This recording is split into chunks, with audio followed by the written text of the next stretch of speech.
Bismillahirrahmanirrahim. Assalamu alaikum. Peace and blessings to you all. I pray that you're well. I come to you today from Southern California with a heavy heart and a lot of sadness, but at the same time, great hope. This has been one of the most difficult years of any of our lives, especially those of us who are a bit younger. This past week, we lost my beloved grandmother, Shirley Craun. So I didn't know whether or not I was going to be able to do this, but alhamdulillah, I really wanted to pull through for you all. And a month before that, we lost my other grandmother, Joan Barthel. May Allah bless them and give them Jannah Firdaus, inshallah. But at the same time, just last month, we were also blessed with a beautiful, alhamdulillah, new daughter. And so these are our lives, right? And these are especially our lives in these times where we're inside, we're much more reflective on our state, and everything happening around us seems to be so heightened. This is our bodily existence, right, on this earth, that all lies between these two realities of our birth and our death. After this year of endless upheaval that has touched all of our world and each of our hearts, it's so important that we remember the promise of the words in the Craun that with hardship comes ease. We pray for God's breezes of mercy and ease to bring an end to our collective suffering. It's important that we reflect deeply on these verses and these times from Surah Al-Sharh, these ayats about the opening of the heart. None of us would be here without that act, that original act where the Prophet ﷺ had his heart opened by the angel Gabriel and purified by Allah, right? This, for each of us, is a lifelong and metaphysical reality that we must go through, that if we were to take this faith and this path seriously, that cleansing of our hearts and the transformation of our hearts and our lives from one of hardship to one of ease.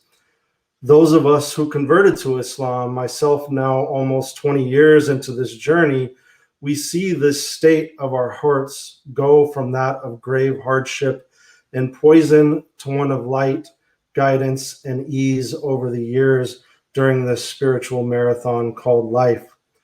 Of course, with tafsir of Quran, there are layers of meaning.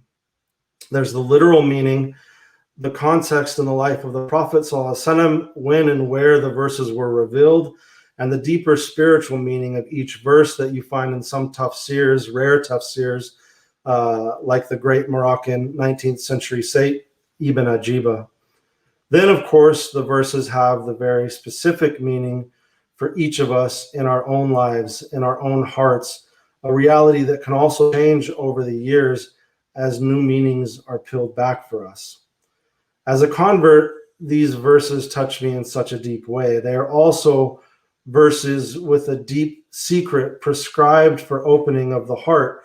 As one example of this, with the advice on what to read over a child when they are in the womb, it is recommended from Habib Omar bin Hafiz to have the father read these verses over the child in the 7th month of the pregnancy 152 times. Surah Al-Sharh, A'udhu billahi minash shaitanir rajim, Bismillahir Rahmanir Rahim.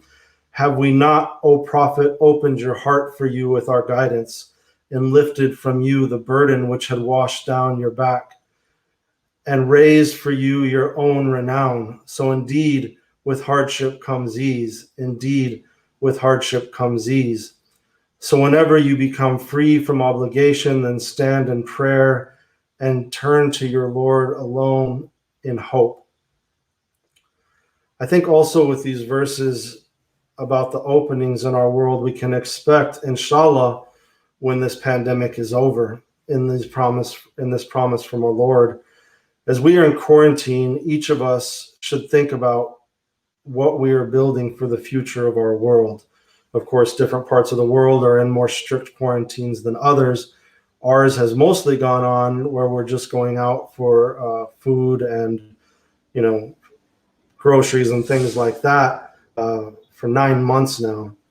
And if we And if we can think of that far ahead, if we can't think that far ahead of as we're each in quarantine, each of us should think about what we're building for the future of our world.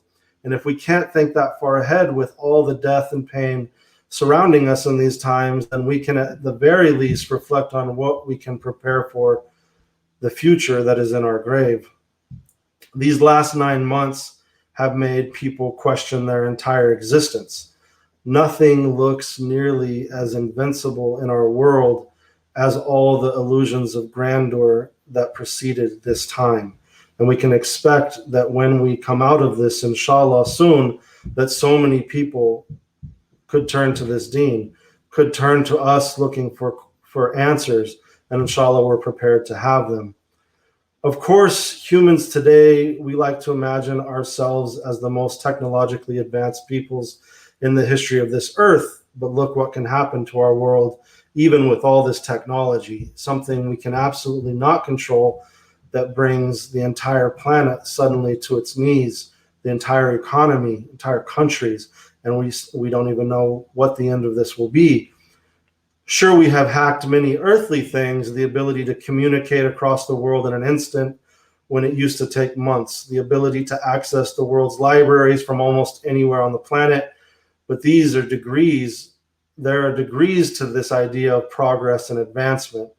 We are advanced in westernized sciences, but in the world of the spiritual sciences of existence, we are regressed and disconnected people.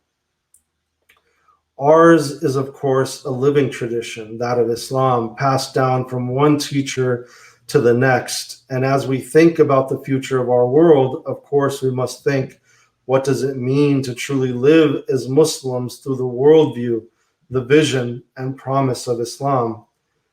The secrets of past civilizations are found in some books, in some people who still walk this earth, and others were destroyed, like in the conquest of Mexico, where priests followed the conquistadors and destroyed some of the greatest libraries in the history of this world in Teotihuacan.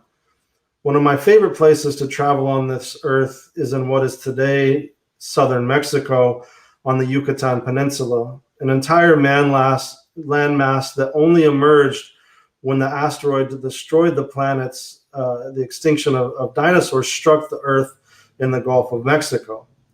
Chichen Itza, this beautiful sacred precinct there in these lands, this great pyramid of the Mayan people, a place where you enter and you do not wear shoes, a space whose sacred geometry reminds me of Mecca. These are people, the Mayan people, that hacked time and space and spiritual dimensions. These are people that are known as some of the greatest masters of time in human existence, how well they know calendar, how perfect their calendar is. There's even a point there at Chichen Itza where there is a man in an engraving on one of the walls that if you were to take a description of the Prophet ﷺ and look at this engraving, you would think that perhaps that is him. How did they know him? This place, subhanAllah, right? The secrets of our world that we don't truly understand, and something that is interesting to reflect on, as the Americas are the great frontier of dawah in our world and where Islam is spreading rapidly in the Spanish language. On a much different spiritual pilgrimage a few years back, I went and visited the Wali Songo in Java, these saints that brought Islam to the Nusantara, to learn from their spiritual genius, and to the teacher of the Wali Songo buried just off the coast of Malacca on Palau Besar, Sultan Arifin. The spiritual genius of the Wali Songo, as we found on this trip with our beloved teacher, Sheikh Muhammad al-Jilani, was their ability to be bridges in their times using the cultural realities of the people. Ever since this trip, I've reflected on what would this look like in our own times. As a filmmaker, how can we create opportunities for filmmaking rooted in spirituality? We know how clear it is that this is one of the means of communication of our times. That's why it's so important that we have spiritually rooted filmmakers, film producers, film financiers who can create true beauty and spiritual art form in this media that involves that very difficult task and reality of the manipulation of light. Ideas I'll come back to towards the end of this talk.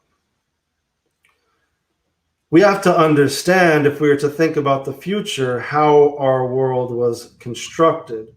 This world based on desires today of wealth, luxury, being an influencer and YouTube star, and then with their mansions continuing these lifestyle cycles of desires. At the core of this was an idea that somehow this reality of endless desires is invincible. Yet we've so clearly seen that notion destroyed in front of all of our eyes, as this world has reflected from a collective cataclysm with a global pandemic, just like our world seems to suffer around every 100 years.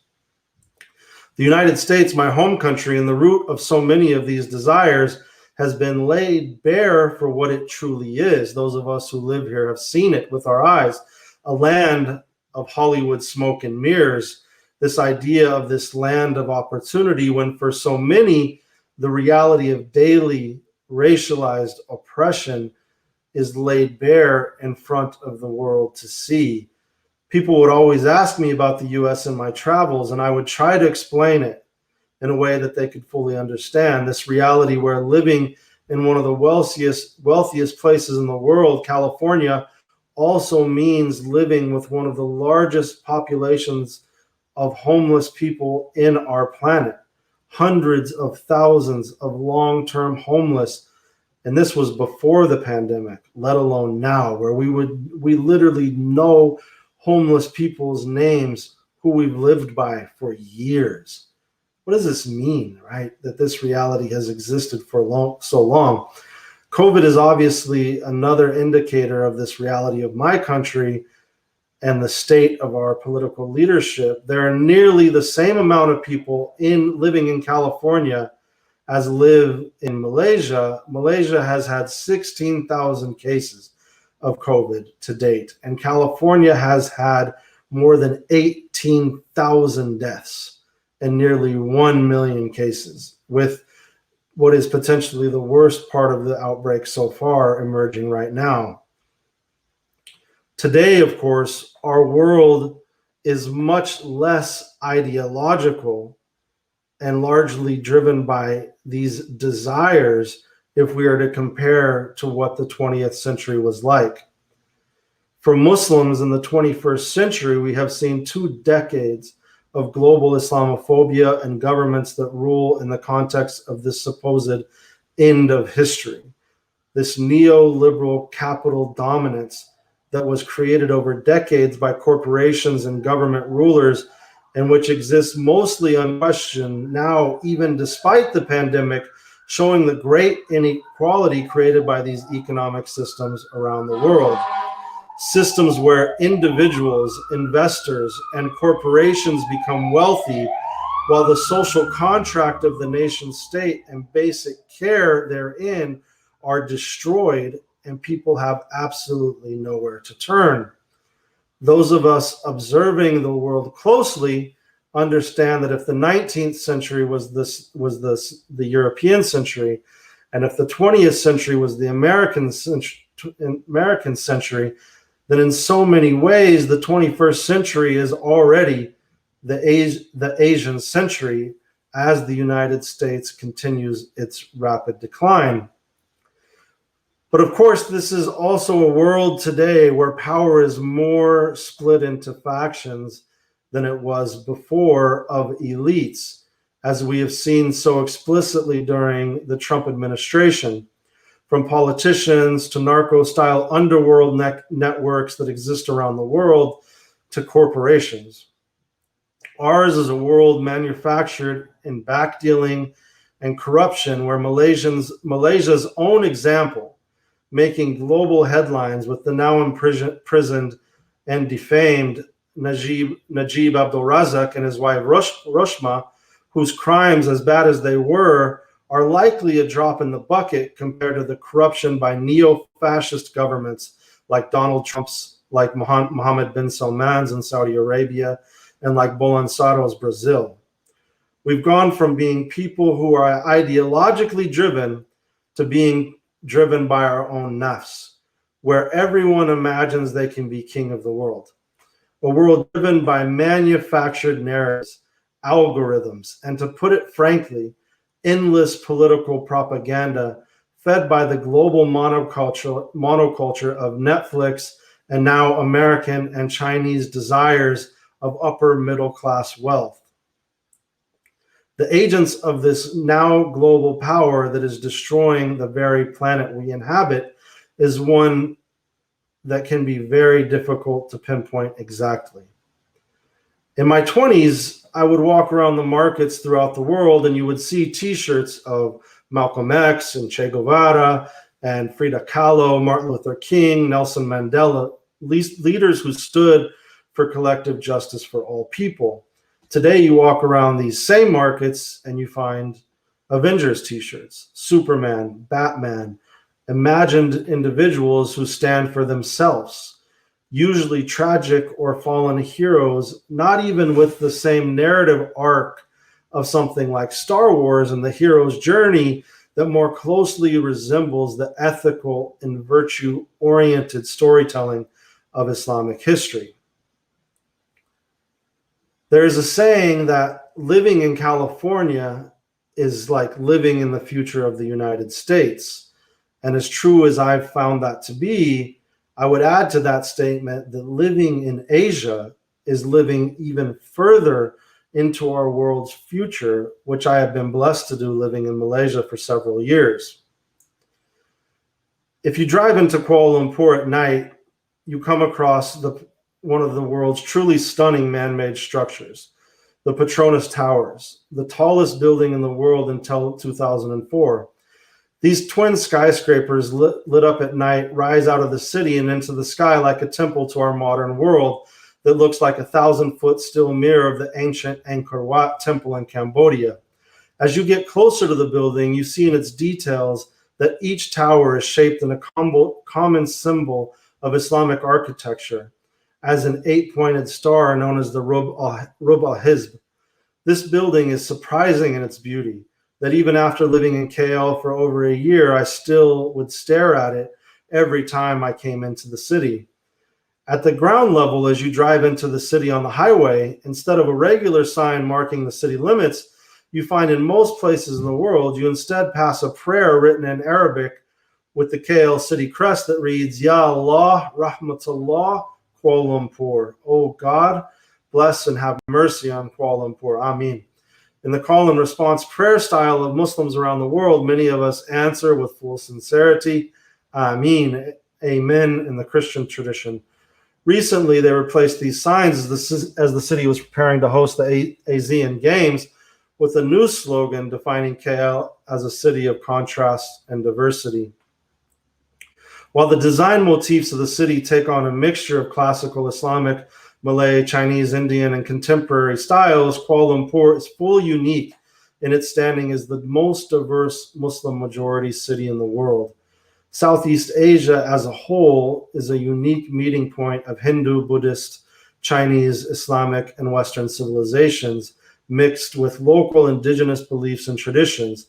This is a region of the world where these civilizations have come together as if they were each smaller rivers meeting as they enter the ocean of humanity.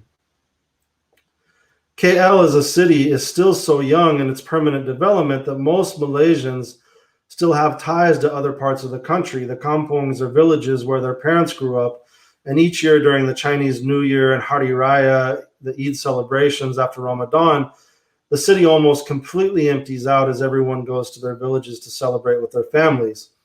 Malaysia, like Kuala Lumpur, is a young country in the nation-state sense, but ancient as a place of trade and confluence of peoples, part of the larger archipelago of islands which stretch from the Malay Peninsula across the islands of what is today known as Indonesia, all the way to the southern Philippines, an area called the Nusantara, whose people have shared beliefs, customs, shared lineage, and shared religious beliefs that when taken taken together make up the largest population of Muslims in the world. Yet, what does the world know of these populations? Very little, if anything, unfortunately, right? It was during one of those holidays when the city emptied out a few years ago, living in the midst of that beautiful, diverse, thriving Muslim metropolis, that I first conceptualized the Center for Global Muslim Life. It was during this time in KL in 2017 and 2018 that I started reflecting with a group of thinkers, artists, and community leaders on how little we actually know about the diversity of Muslim life around the world. We know about our set of crises, the wars, and Islamophobia, but what do we know about the leaders in our community building the collective future of the world's largest and most diverse faith? What do we know about Muslims making a social and spiritual impact around our world? What do we know about diverse narratives about Muslims being produced around the world, the diverse startups growing around the world to serve Muslim communities? We ask the question, what would it look like to create a center that is future-oriented and that creates spaces for cultural producers?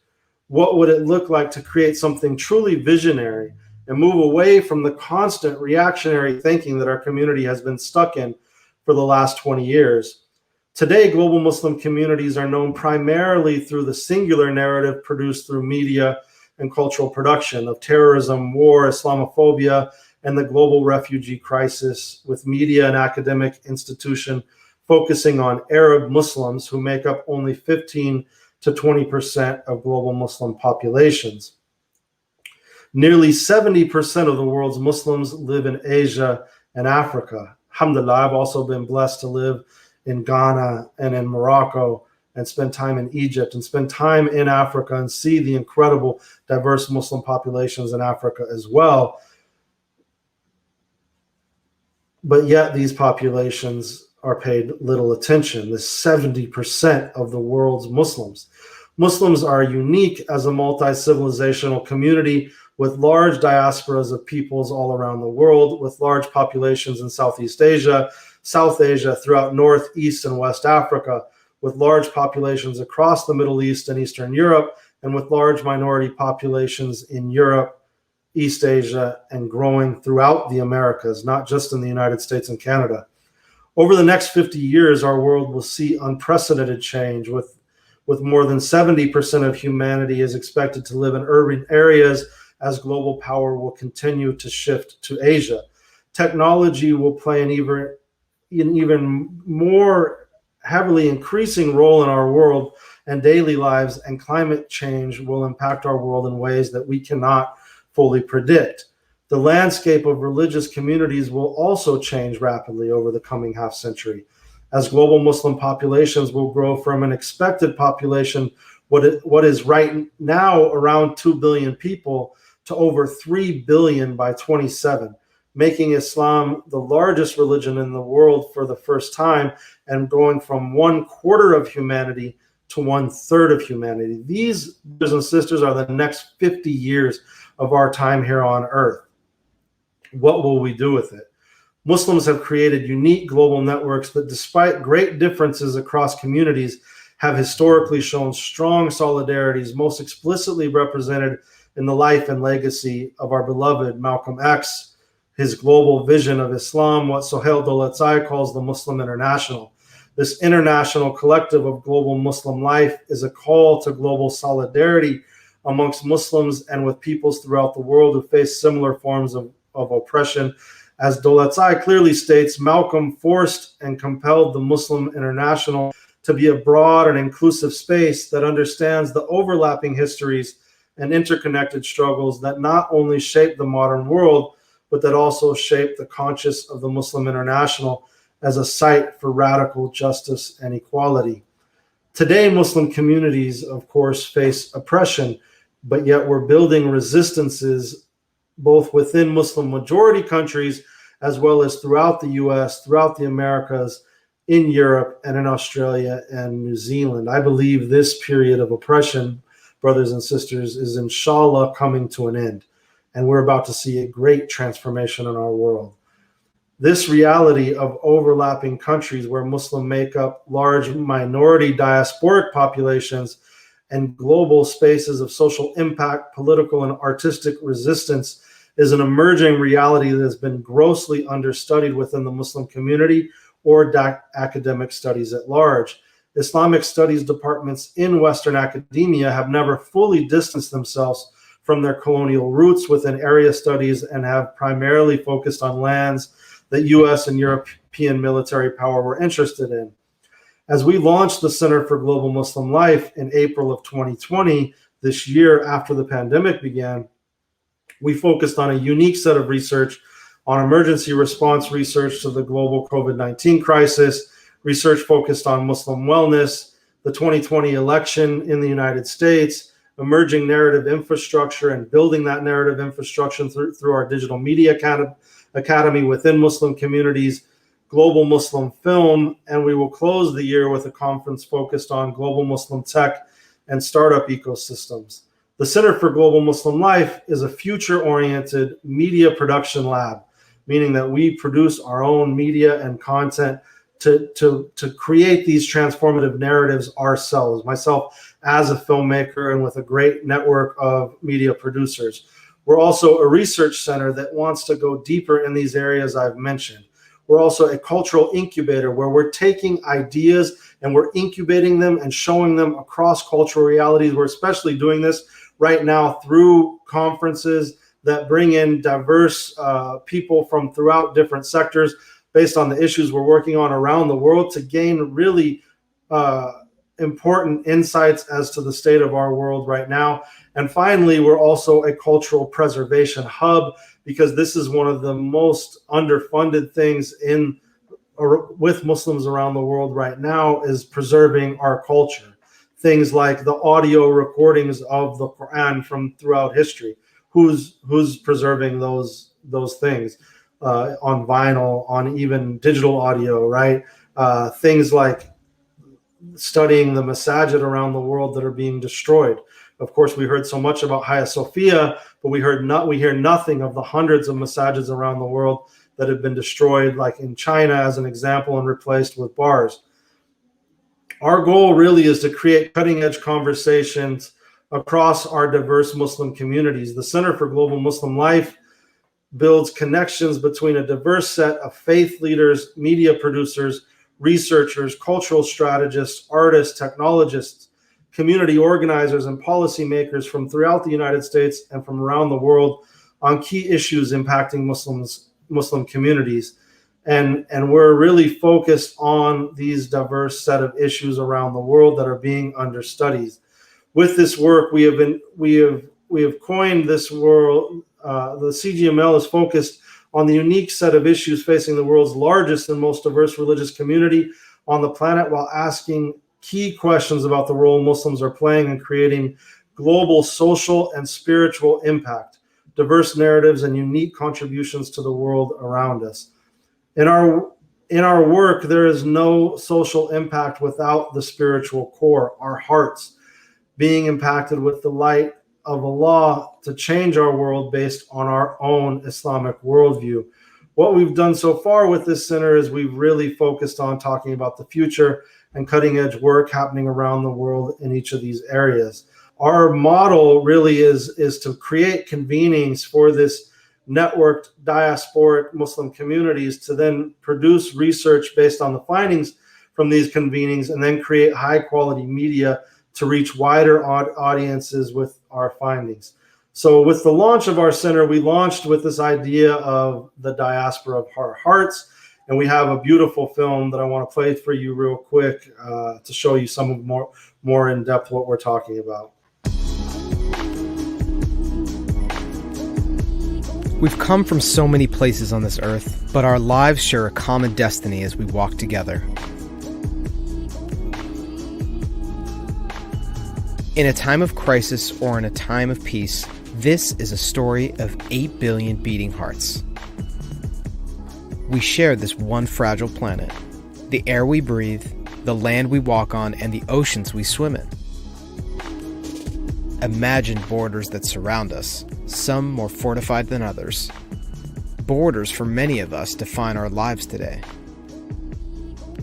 For global capital and those with the right passports, borders are easy. For the global masses, these borders tell us where we can and cannot go. For the world's 2 billion Muslims, 1 out of every 4 people on this earth, our lives are interconnected by the diaspora of our hearts, of our families, and a spiritual lineage that stretches back 14 centuries. But we are only told stories that put us in boxes to police our identities. What if the full story was told about our faith, about our lives, about our cultures, the story of our love for humanity, and our stories as protectors of the world? This is for the future builders, the dreamers, those who want to escape from the futility of generations past destroying our shared world. Media has been built to divide us. We ask, what if it was built to connect? This is a manifesto written across screens. We need you. Beyond languages, beyond cultures, beyond faiths, beyond all barriers and borders, we need each other. This is for all of us.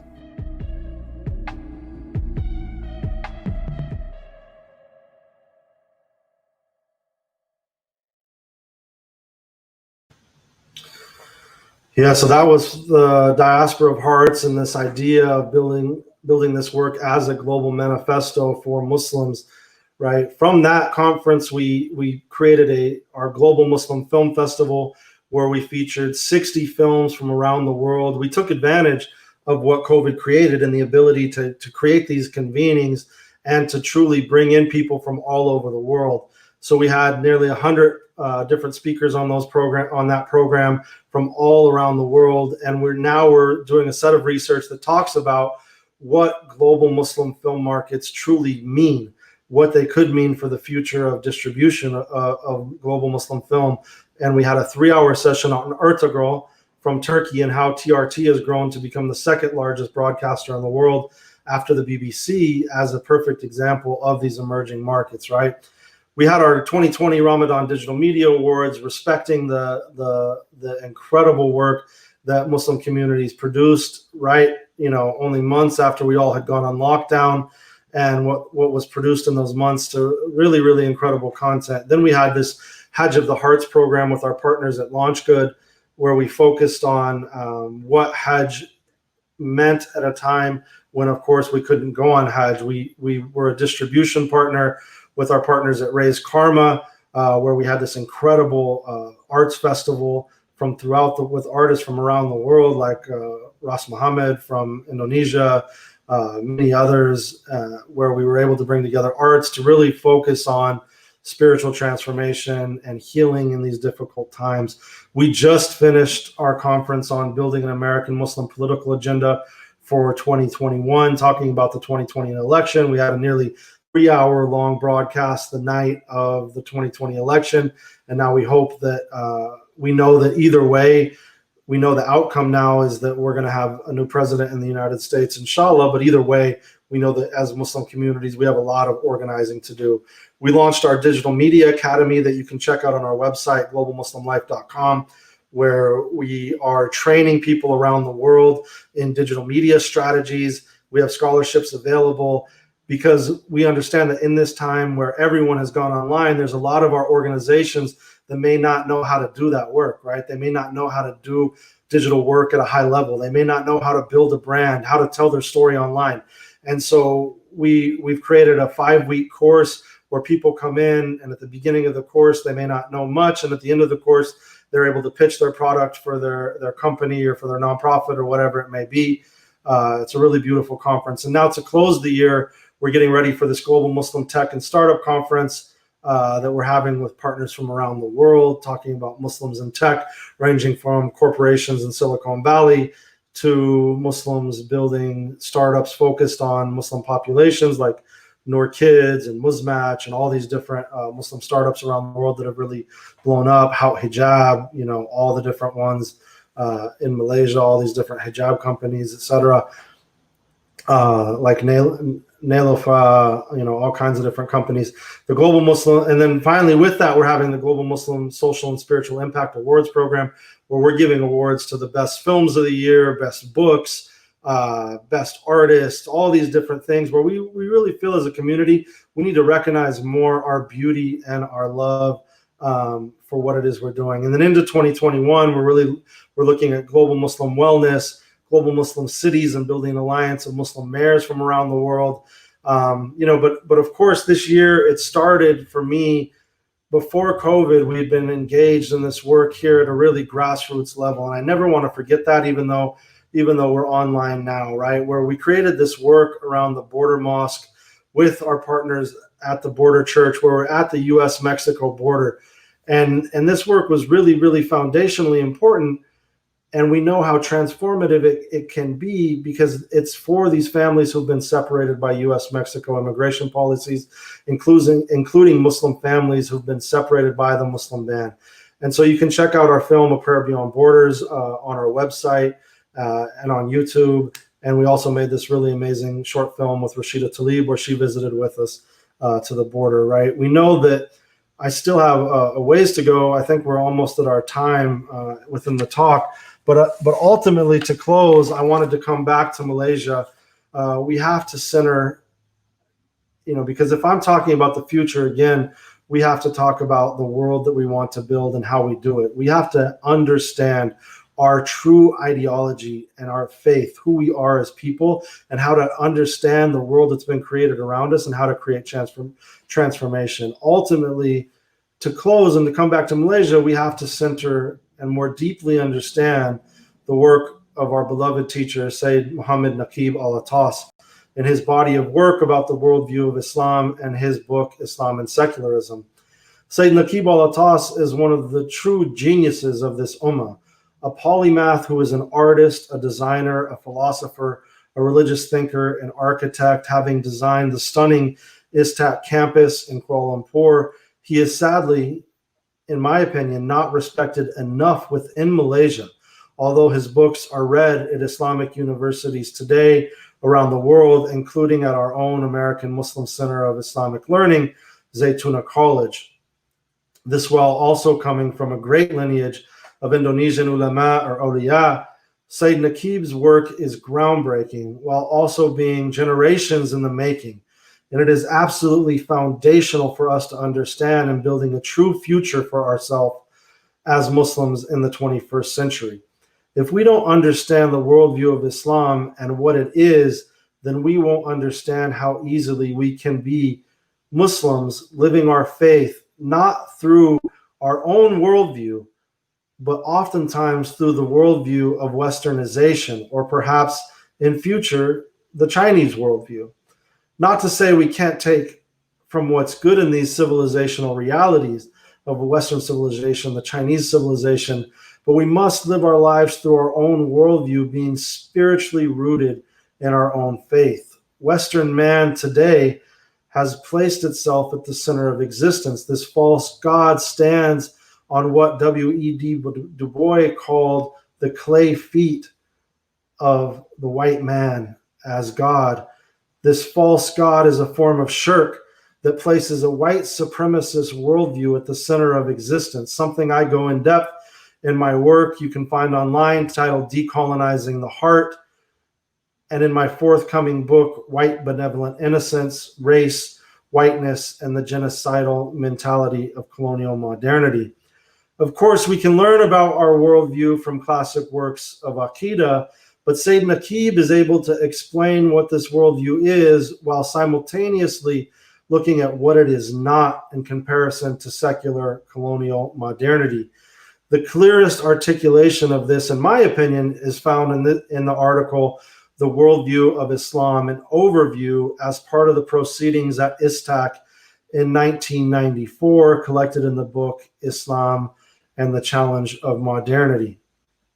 I just want to read a couple of quick quotes from this important book by Sayyid Naqib. Islam does not concede to the dichotomy of the sacred and the profane.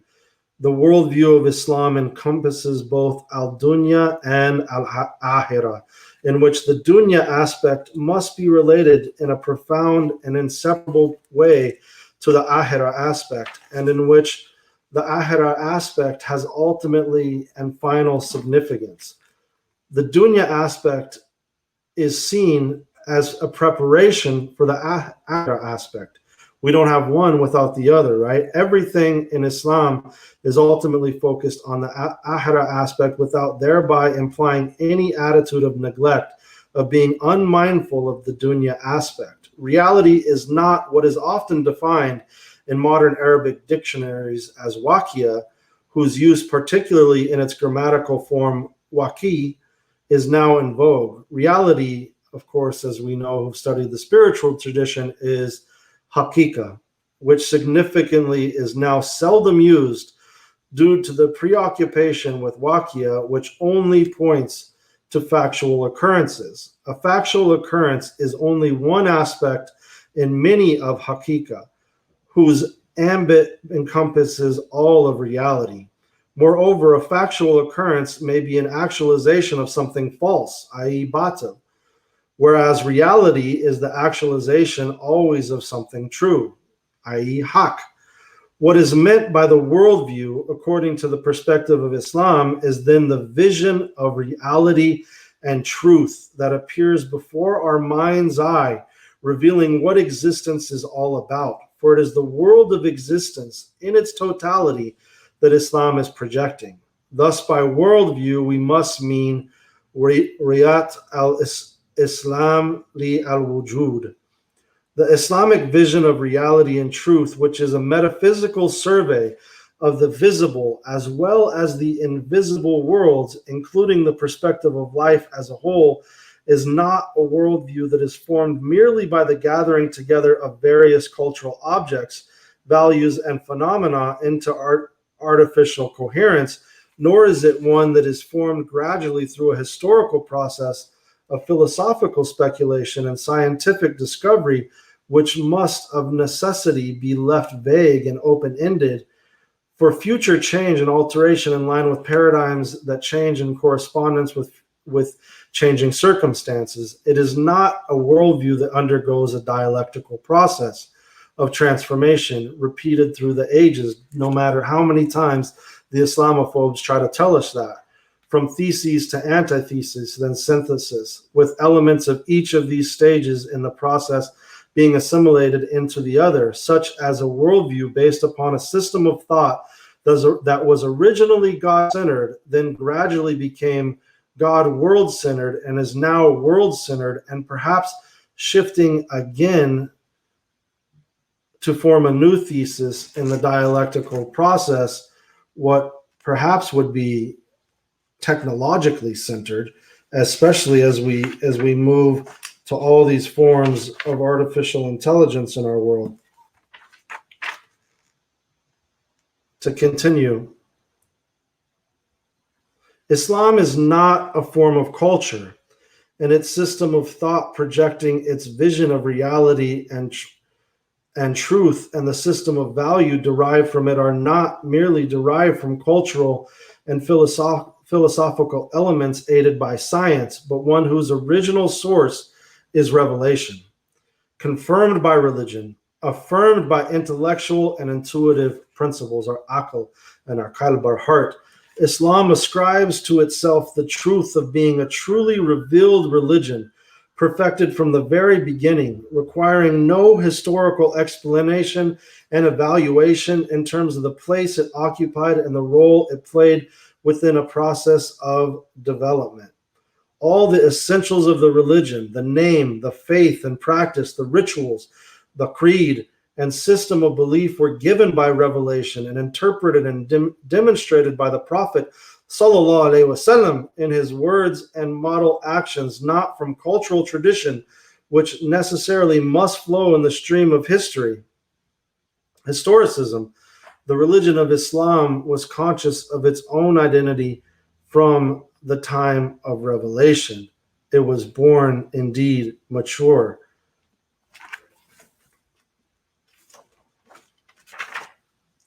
Hold on, a few more. The process, this is so important that we understand this thing, right? And I know this may be boring to watch, but this is how important Sayyid Naqib is, that I want to read this to you in Malaysia, right? The process of accusation of knowledge is not called education unless the knowledge that is acquired includes moral purpose that activates in the one who acquires it with what I call adab. This is so important. Adab refers to the right action that springs from self-discipline founded upon knowledge whose source is wisdom. For the sake of convenience, I shall translate adab simply as right action. There is an intrinsic connection between meaning and knowledge. I define meaning as the recognition of the place of anything in a system, which occurs when the relation of a thing has with others in the system becomes clarified and understood. Place refers to right or proper place in the system, and system here refers to the Quranic conceptual system as formulated into a worldview by tradition and articulated by religion. Knowledge is the arrival of meaning in the soul, or the soul's arrival at meaning, this lifelong journey. And this is the recognition of the proper places of things in the order of creation, such that it leads to the recognition of the proper place of God in the order of being and existence. But knowledge as such does not become an education unless the recognition of proper places is actualized by acknowledgement, that is, by confirmation and affirmation in the self of the reality and truth of what is recognized. Acknowledgement necessitates action that is proper to recognize. Adab, or right action, consists of such acknowledgement. Education then is the absorption of adab in the self, the actualization of adab in individual selves composing society as a collective reflects the condition of justice. Justice itself is a reflection of wisdom, which is the light that is lit from the lamp of prophecy that enables the recipient to discover the right and proper place for a thing or a being to be. The condition of being in the proper place is what I have called justice. And adab is that cognitive action by which we actualize the condition of being in the proper place. So adab, in the sense I am defining here, is also a reflection of wisdom.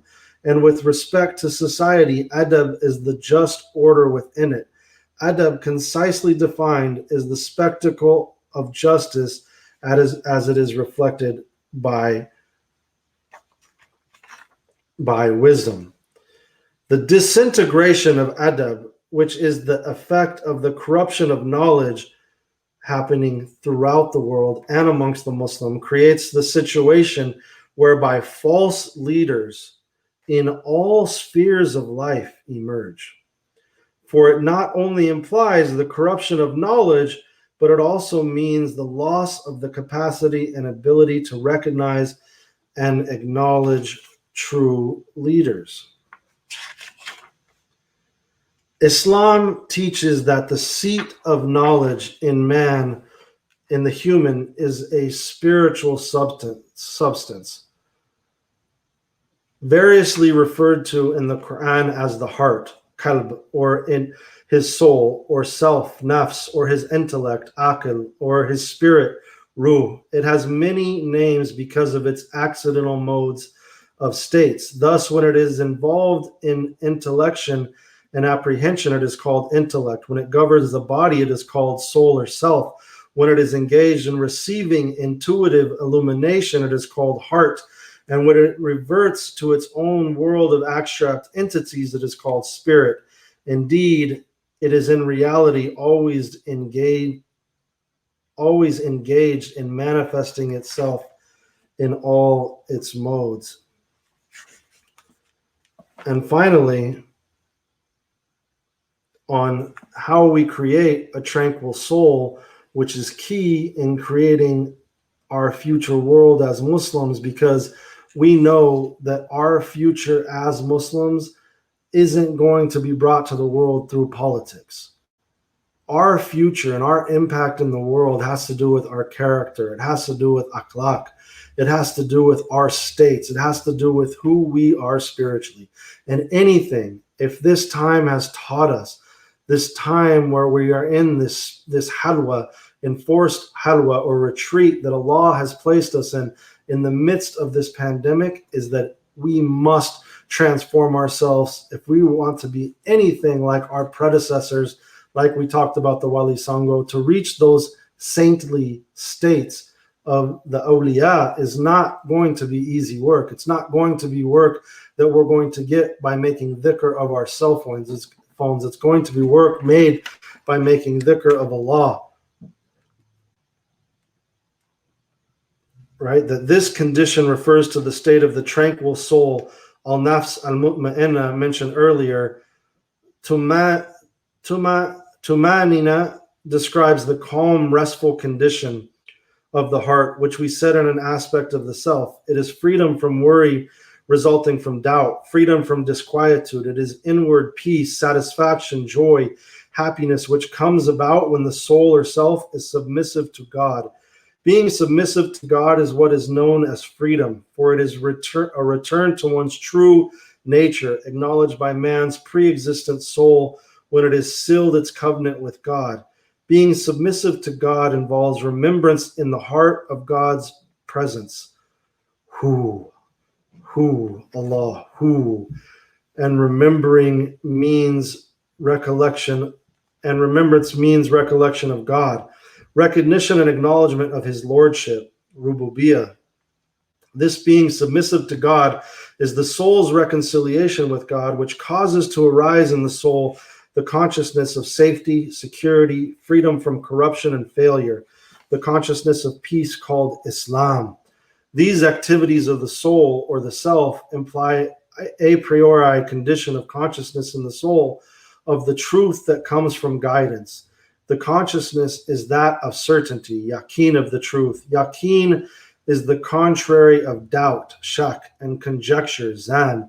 It is the removal of doubt, that which drives the majority of people in this world is doubt about our times and our age and politics and everything, and conjecture from the heart and the verification of the truth in the past, present, and future. This is the true blessing we have, brothers and sisters, is knowing the truth.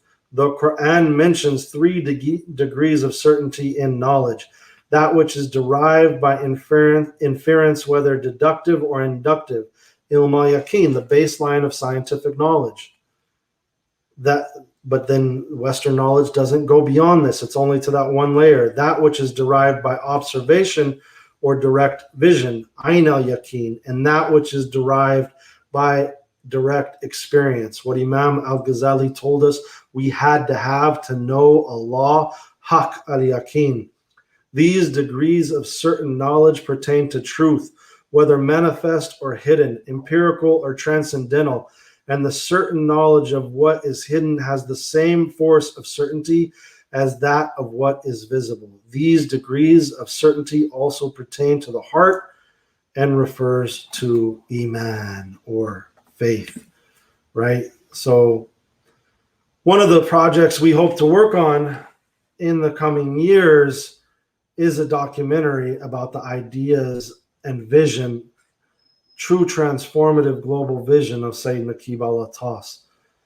As someone who has been deeply involved in political movements in the United States, after living through the last 4 years of this cult of white supremacist celebrity, I can tell you our politics as Muslims is not identity politics. It's not what we have to offer the world. What we have to offer the world is our akhlaq, our adab, as a civilizational reality, our spiritual practice, and the ability to truly know Allah. This is what Sayyid Naqib is telling us. This is our prayer and our vision for this center, based so foundationally on this idea of this worldview of the previous generations of scholars and ulama and spiritual luminaries who paved the road for us. This is our prayer in building this new world over the next 50 years, that Allah uses us as agents of guidance, transformation, and renewal of our world. Ameen, ameen, ameen. Assalamu alaikum. May Allah bless you all. Peace and blessings.